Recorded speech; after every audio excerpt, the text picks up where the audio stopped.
Hello everyone, देखिए अब question number 7। देखो इसमें क्या कहता है, the shadow of a tower standing on a level plane is found to be 50 metre. देखो शेडो ऑफ अ टावर कह रहा है, मतलब क्या है, एक टावर है, ठीक है जी, और उसकी शेडो होगी, शेडो यहाँ होगी।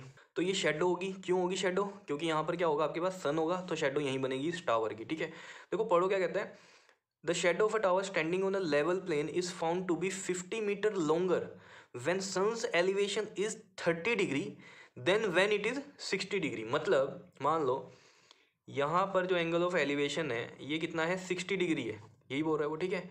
और वो बोल रहा है साथ में कि ये 50 मीटर लॉन्गर हो जाएगी जब सन एलिवेशन कितना होगा, 30 डिग्री होगा। मतलब पहले 60 डिग्री पे था ये, ठीक है, उसके बाद बोलता है कि 30 डिग्री पे जब होगा तो कितना होगा, 50 मीटर लॉन्गर होगा।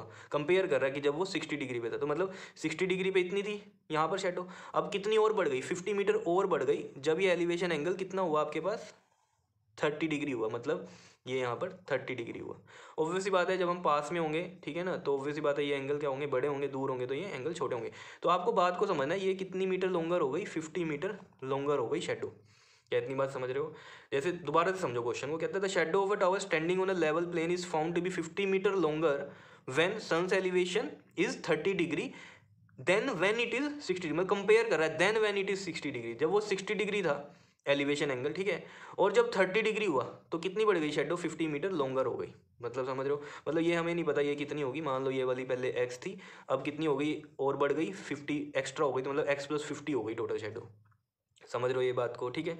अब वो क्या कह रहा है आपको, find the height of the tower, that is ये वाली हाइट आपको टावर की बतानी है या नहीं, ठीक है, ये हाइट ऑफ द टावर आपको बतानी है, ठीक है। यहाँ मैं लिख देता हूँ ये हाइट ऑफ टावर, ठीक है जी। क्वेश्चन समझ में आया? मेन इसमें यही है, स्टेटमेंट समझ में आनी चाहिए। स्टेटमेंट समझ में आ गई, डायग्राम समझ में आ गया, तो आगे तो कुछ भी नहीं है, ये आपको पता है, ये कहानी कुछ भी नहीं है। क्या इतनी बातें पता चल रही हैं? ठीक है जी। अब देखो, अब तो हमें पता ही है इसमें करना कैसे होता है। तो हाइट ऑफ द टावर निकालना है, तो देखो सोल्यूशन में चलते हैं। सबसे पहले ये वाला ट्रायंगल कंसीडर कर लो, इनके नाम देते हैं पहले। तो ये ए पॉइंट है, ये वाला बी मान लो, ये सी मान लो, और ये वाला डी मान लो, ठीक है जी। तो यहाँ पर देखो ये बी है हमारे पास, तो ये बी सी डी ले लेते हैं, इन triangle B C D consider करते हैं। हाइट ऑफ द टावर इसको हम एच अगर मान लें, ठीक है, ये हमें निकालनी है। तो ये परपेंडिकुलर हो गया और ये वाला क्या हो गया, बेस। तो P बाई बी, तो टेंजेंट लगेगा tan 60 degree, P by B होता है। P कितना है यहाँ पर, हाइट ऑफ द टावर, इसको H मान लेते हैं, और बेस कितना मान लिया हमने, ये x मान लिया है, ठीक है। समझ रहे हो बात को? क्लियर? तो टेन 60 की वैल्यू होती है √3, और ये h बाय में x। क्लियर है? यहाँ से देखो आप जरा x की वैल्यू निकालो, जरा x की वैल्यू कितनी हो जाएगी, x को इधर रखो, h बाय में √3 हो जाएगी, ठीक है। अब देखो जरा ये वाला ट्रायंगल कंसीडर करो, बड़े वाला, इन ट्रायंगल कौन सा हो जाएगा ये आपके पास, ए सी डी। ए सी डी में देखो जरा, ये हाइट ऑफ द टावर है और ये पूरा बेस है, तो P बाई बी यानी कि यहाँ भी टेंजेंट ही लगेगा, tan 30 P by B. P कितना है यहाँ पर, height of the tower, that is this H, और बेस कितना हो जाएगा टोटल, 50 प्लस में x हो जाएगा। क्या इतनी बात समझ में आ रही है? ठीक है। अब देखो टेन थर्टी की वैल्यू होती है 1 बाय में √3, और यहाँ पर है ये h, और ये रहा 50 प्लस में x। इसको मान लो सेकंड और इस वाले को मान लो फर्स्ट, तो पुट कर दो यहाँ पर आप फर्स्ट इन सेकंड, पुट कर दो, ठीक है जी।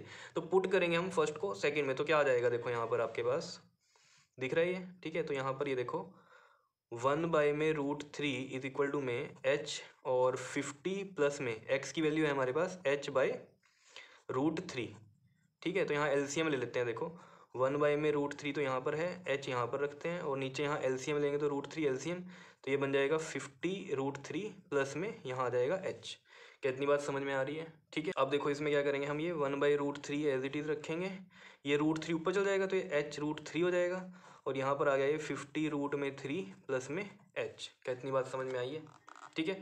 अब देखो यहाँ पर ये टर्म इधर ले जाते हैं, 50 √3 प्लस में h, और ये √3 इधर मल्टीप्लाई करेंगे h √3 से, तो √3 3 हो जाएगा, तो ये आ जाएगा 3h। अब देखो ये 50 √3 इज इक्वल टू में 3h माइनस में h हो जाएगा, कितना आ जाएगा ये 2h। समझ रहे हो? और ये रहा आपके पास 50 √3, ठीक है।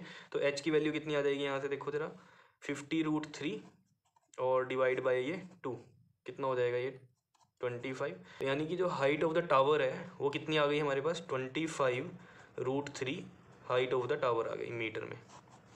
बताओ जी, समझ में आया? तो ये क्या आ गई हमारे पास, हाइट ऑफ टावर। क्लियर है बात, कर लोगे ये क्वेश्चन, ईजी था, बिल्कुल सिंपल सी कहानियाँ हैं, ठीक है। अब देखो इसमें जैसे मान लो यहाँ पर आप एक्स की वैल्यू निकाली ना हमने, अगर मान लो यहाँ एच की वैल्यू निकाल लेते आप, जैसे मान लो और करके एच की वैल्यू निकालते तो ये √3x आ जाता, ठीक है।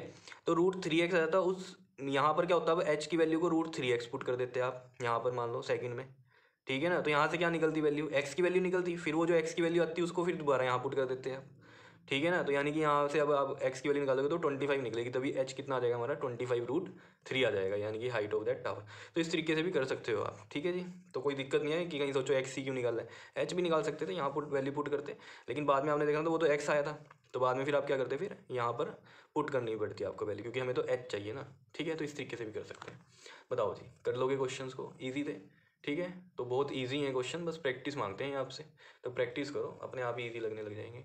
ओके जी, थैंक यू।